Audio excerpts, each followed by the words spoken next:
रात की हवा गूंज रही थी, अनगिनत सपनों की फुसफुसाहट से भरी हुई थी।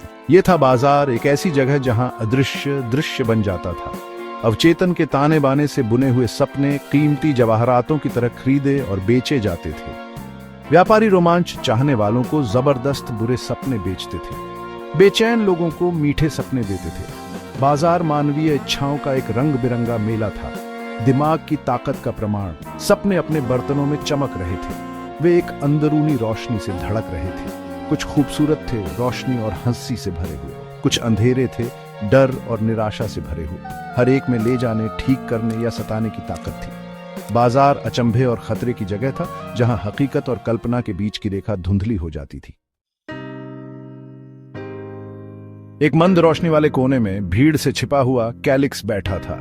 वो अपने वर्क बेंच पर झुका हुआ था। उसके झुर्रियों वाले चेहरे से पता चलता था कि उसने बरसों सपने बुनने में बिताए हैं। वो आखिरी स्वप्नकार था, एक भूले हुए युग का कारीगर। पीढ़ी दर पीढ़ी चले आ रहे उसके औजार उसके आसपास बिखरे पड़े थे। नाजुक सुइयां, झिलमिलाते धूल की शीशियां, एक करघा जो छिपी हुई ऊर्जा से गूंज रहा था। कैलिक्स ने अपने एक खुरदुरे हाथ को स्टारडस्ट से भरे जार पर फेरा। हर कण में हजारों सपनों की संभावना थी। उसे वो समय याद था जब उसकी कला का सम्मान किया जाता था। लोग मार्गदर्शन के लिए, सांत्वना के लिए, बचने के लिए उसके सपनों की तलाश करते थे। लेकिन समय बदल गया था। लोग तुरंत संतुष्टि चाहते थे। ड्रीम वीविंग की कला पुरानी हो गई थी।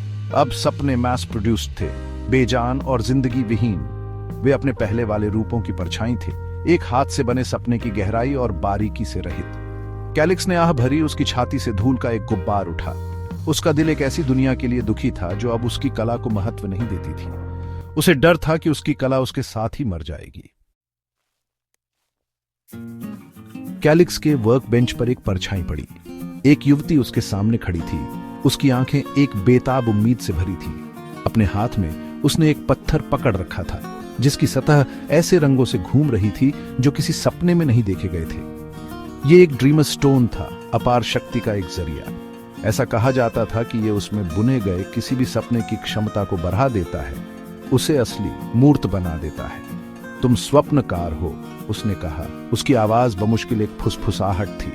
उसकी उंगलियां ड्रीमर स्टोन के चारों ओर कस गईं। मुझे तुम्हारी मदद चाहिए। उसने एक ऐसी दुनिया के बारे में बताया जो पतन के कगार पर थी, लालच और निराशा से तबाह। उसका मानना था कि ड्रीमर स्टोन में बुना हुआ एक सपना तराजू को झुका सकता है। जहां कोई उम्मीद नहीं है, वहां उम्मीद जगा सकता है। कैलिक्स ने ध्यान से सुना। उसकी निगाह ड्रीम स्टोन पर टिकी हुई थी। वो इससे निकलने वाली कच्ची शक्ति, उसमें मौजूद क्षमता को महसूस कर सकता था। उसे युगों हो गए थे इतना जादू महसूस किए हुए। उसके थके हुए दिल में उम्मीद की एक किरण, एक चिंगारी भड़क उठी। क्या यही वो वजह थी जिसके लिए उसे बख्शा गया था? यही वजह थी कि उसका उपहार बना रहा? कैलिक्स ने उसके कांपते हाथों से ड्रीम स्टोन ले लिया। यह छूने में ठंडा था, फिर भी ऐसा लग रहा था कि यह धड़कते हुए दिल की लय के साथ धड़क रहा है। उसने अपनी आंखें बंद कर लीं। उसका दिमाग दौड़ रहा था। उसे एक ऐसा सपना बुनना था जो इतना शक्तिशाली हो कि वो एक दुनिया को प्रेरित कर सके। एक ऐसा सपना जो मानव आत्मा की गहरी इच्छाओं के साथ गूंजता हो। उसने युवती की विनती के बारे में सोचा, एक ऐसी दुनिया के बारे में जो विनाश के कगार पर थी। उसकी उंगलियां एक ऐसे अभ्यास वाले हुनर से चलीं जो उसे नहीं पता था कि उसके पास अभी भी है। उसने हवा से चांदनी के धागे खींचे, उन्हें भूले हुए लौरी के फुसफुसाहट के साथ बुना और उनमें टूटते तारों की झिलमिलाती धूल भर दी।